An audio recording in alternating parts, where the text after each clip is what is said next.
Hello friends, dream girl का आने वाला एपिसोड बहुत ही इंटरेस्टिंग होने वाला है, जिसमें आयशा अपने साथ शिमला से लाई हुई उस लड़की का ध्यान रखने के लिए एक गूंगी बहरी मेड सर्वेंट हायर कर लेती है और उसे फ्लैट में ला करके फ्लैट दिखाने लगती है। वो मेड सर्वेंट भी उस लड़की को देख करके चौंक जाती है। आयशा उसे समझाने लगती है कि किसी को बोलना नहीं, जो भी तुमने देखा है ना, बाहर किसी को भी बताना नहीं। वो आयशा की बात समझ जाती है। आयशा उसे किचन में ला करके बताने लगती है कि यहाँ पर तुम्हें खाना बनाना है अपने लिए और उस लड़की के लिए, और ब्रेकफास्ट, लंच, डिनर सबका टाइम बता देती है।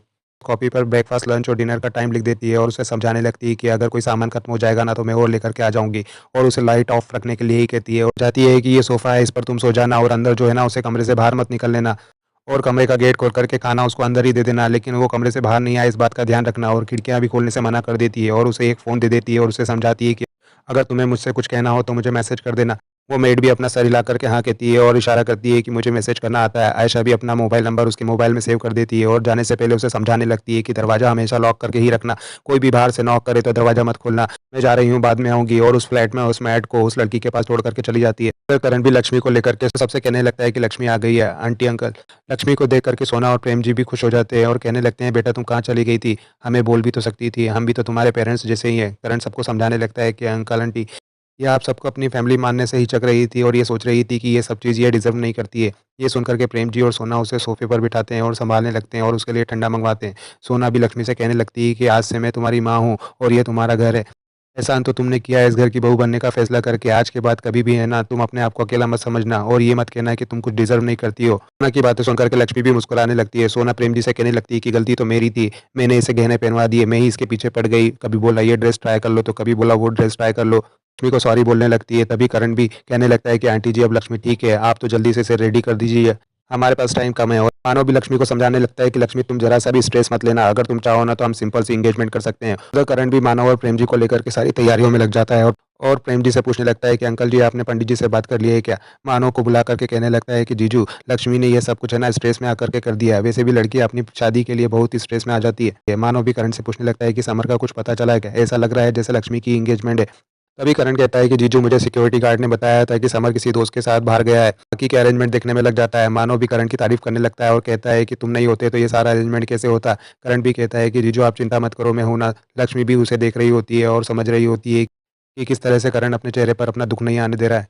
उधर आयशा मैट को फ्लैट में छोड़ने के बाद अपने फ्लैट से बाहर आ जाती है और उनके नीचे छुपा समर भी आयशा को फ्लैट से निकलते हुए देख लेता है। आयशा के जाने के बाद में वो दौड़ करके फ्लैट की तरफ जाता है और फ्लैट में वो मैट कुकिंग कर रही होती है। समर दरवाजा खटखटाने लगता है लेकिन मैट को कुछ भी सुनाई नहीं दे रहा होता है। खाना रेडी करके कमरे में बंद लड़की के लिए ले जाने लगती है और कमरे में जाकर देखती है कि वहाँ पर तो वो लड़की दिखती ही नहीं है।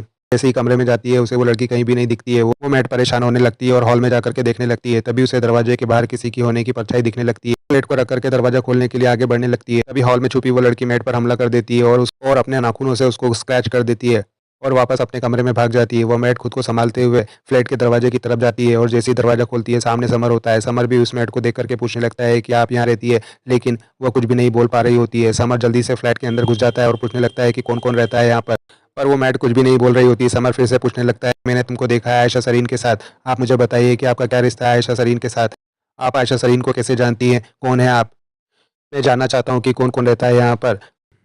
वो मैट समर को बाहर निकलने का इशारा करती है लेकिन समर उसकी बात नहीं सुन रहा होता है और जिद करने लगता है कि मुझे पता करना है कि कौन कौन रहता है यहाँ पर, और अंदर जाकर के देखने के लिए आगे बढ़ने लगता है। तभी वो मैट भी समर को रोकने के लिए झाड़ू उठा करके ले आती है और झाड़ू से उसे बाहर निकलने का इशारा करने लगती है। समर कहता है कि आप बस झाड़ू नीचे रखिए, मैं बस जानना चाहता हूँ कि यहाँ पर कौन रहता है। लेकिन मैड नहीं मानती है और उसे बाहर निकलने के लिए फोर्स करने लगती है और समर को धक्का दे करके फ्लैट के बाहर निकाल देती है और दरवाजा बंद कर देती है। समर भी गुस्से में बिल्डिंग से उतर करके नीचे आ जाता है। तभी वहां से निकलते हुए ब्रोकर को पहचान लेता है और उसकी कॉलर पकड़ करके पूछने लगता है कि बता आयशा सरीन क्यों आती है यहाँ पर, ने उसे फ्लैट दिलाया था ना, बहुत नोटों की गड्डियाँ दी है ना उसने तुझे, तो यहाँ बताएगा कि पुलिस स्टेशन में। पुलिस का नाम सुन करके ब्रोकर भी डर जाता है और बताने लगता है कि आयशा शरीन यहाँ पर आती है लेकिन वो गरीब और बेसहारा औरत की मदद करने के लिए आती है। समर भी कहने लगता है ऊपर मैं मिला उस बेसहारा औरत से, उसने तो मेरी किसी भी बात का जवाब नहीं दिया। ब्रोकर कहने लगता है कि साहब वो आपको कुछ भी नहीं बता पाएगी और कुछ भी जवाब नहीं देगी क्योंकि वो बोल और सुन नहीं सकती है। आयशा मैडम तो यहाँ पर आकर के उनकी बेटी का ध्यान रखती है और उनके लिए राशन पानी की व्यवस्था कर देती है। समर पूछने लगता है तो अंदर उसकी बेटी भी है, तो ऐसे लोगों को यहाँ पर सुनसान जगह पर क्यों रखा हुआ है शहर से दूर। ब्रोकर भी झूठी कहानी बना करके कहने लगता है कि उन्होंने शहर के बाहर इसलिए रखा है क्योंकि कोई भी उनकी मजबूरी का फायदा ना उठा पाए। आयशा मैडम तो देवी है देवी। सुन करके समर उस ब्रोकर को जाने के लिए कह देता है और सोच में पड़ जाता है कि जो ये बोल रहा है इसकी बातें सच भी हो सकती है। हो सकता है कि इन लोगों को बचाने के लिए यहाँ पर शहर से दूर रखा हो, बेकार में ही मैं शक कर रहा हूँ। सोना लक्ष्मी के लिए पसंद की हुई सारी ड्रेसेस वहीं रखवा देती है और लक्ष्मी से कहने लगती है, पता है लक्ष्मी, मेरी शादी के वक्त तो मैं तय ही नहीं कर पाई थी कि कौन सी ड्रेस लेना है। फिर मैंने सोचा था कि मैं है ना हर मौसम के हिसाब से एक ड्रेस बनवाऊंगी। लेकिन फिर बाद में ख्याल आया कि मौसम तो सिर्फ 4 होते हैं, तो इस तरह से तो सिर्फ 4 ही ड्रेस होगी। फिर मैंने 15 से 20 ड्रेस तैयार करवाई। तभी प्रेम जी भी कहने लगते हैं कि हमने तो कभी भी इतनी ड्रेस नहीं तैयार करवाई। सोना कहने लगती है कि लड़कों की ड्रेस में लगता है क्या है, कोई नहीं देखता है कि कौन सी पैंट है और कौन सी शर्ट। लेकिन लड़कियों की हर ड्रेस से लेकर के उनके सैंडल तक पर सबकी नज़र होती है और कहने लगती है कि ये सारे सजना संवरना तभी अच्छा लगता है जब अपना पति अपने साथ हो। लक्ष्मी से कहती है, पता है लक्ष्मी, दो लोगों के बीच में अगर विश्वास ना हो ना तो ये सब कुछ चीज़ें बेईमानी हो जाती है। दो लोगों के बीच में अलग अलग वजह हो सकती है प्यार करने की, लेकिन साथ में रहने की वजह सिर्फ एक होती है, वो है प्यार।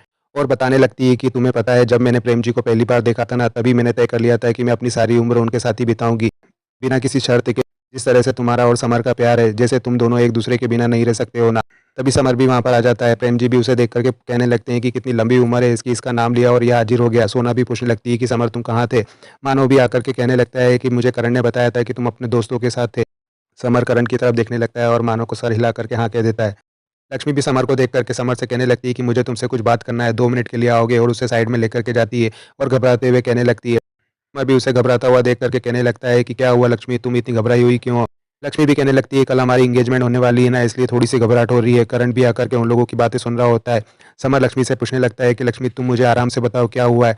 लक्ष्मी कहती है, ऐसी तो कोई बात नहीं है, बात सिर्फ इतनी है कि हमारी एंगेजमेंट को लेकर के कुछ हिचक हो रही है। तभी करण वहाँ आकर के लक्ष्मी को कुछ भी कहने से रोक देता है और समर से कहने लगता है, लक्ष्मी को अभी किसी से कुछ भी बात नहीं करना चाहिए। लक्ष्मी करण से कहने लगती है कि करण सर, मुझे बहुत ज़रूरी बात करना। लेकिन करण कहता है कि अभी नहीं, सगाई के बाद बात करना। अभी अभी कौन सी ज़रूरी बात है। और कहने लगता है कि शादी के पहले तो लड़का लड़की एक दूसरे की शक्ल भी नहीं देखते हैं, और तुम दोनों तो एक दूसरे से बात कर रहे हैं। एक दूसरे से थोड़ी देर के लिए दूरी बर्दाश्त कर लो, फिर तो एक दूसरे को झेलना ही है। लक्ष्मी बार बार कह रही होती है कि बहुत ज़रूरी बात करना है, लेकिन करण उसकी बात काटे जा रहा होता है और समझ रहा होता है कि लक्ष्मी क्या कहना चाहती है। लक्ष्मी समर को वो बात ना कह पाए, इसलिए वो समर को बातों में उलझा लेता है और समर से कहने लगता है कि तुम अपने दोस्तों के साथ टाइम स्पेंड कर सकते हो, लक्ष्मी के साथ टाइम स्पेंड कर सकते हो, लेकिन मेरे साथ तो तुमने टाइम स्पेंड किया ही नहीं। शादी के बाद तो कोई एक्साइटमेंट रहेगा ही नहीं, तो अब तुम्हें मेरे साथ टाइम स्पेंड करना होगा। और जिद करके उसे अपने साथ लेकर के चला जाता है। लक्ष्मी भी करण की हरकत समझ रही होती है और उनके जाने के बाद परेशान होकर के सोचने लगती है और कि मत कीजिए करण सर, ऐसा मत कीजिए, सबकी खुशी के लिए सारा दर्द अपने हिस्से में मत लीजिए। उधर आयशा भी घर लौट आती है और सोचने लगती है कि इन दो घरों के बीच में फंस कर रह गई हूँ मैं तो, कोल्हू की बैल की तरह। और जैसे ही वो कार से बाहर निकलती है तभी उसके पास मैसेज आता है, उसमें लिखा होता है कि मैडम प्लीज़ हेल्प। आयशा वो मैसेज देख करके फिर परेशान हो जाती है। एपिसोड यहीं खत्म होता है। आगे की अपडेट के लिए हमारे चैनल के साथ जुड़े रहें और चैनल को सब्सक्राइब और लाइक करना ना भूलें। थैंक्स।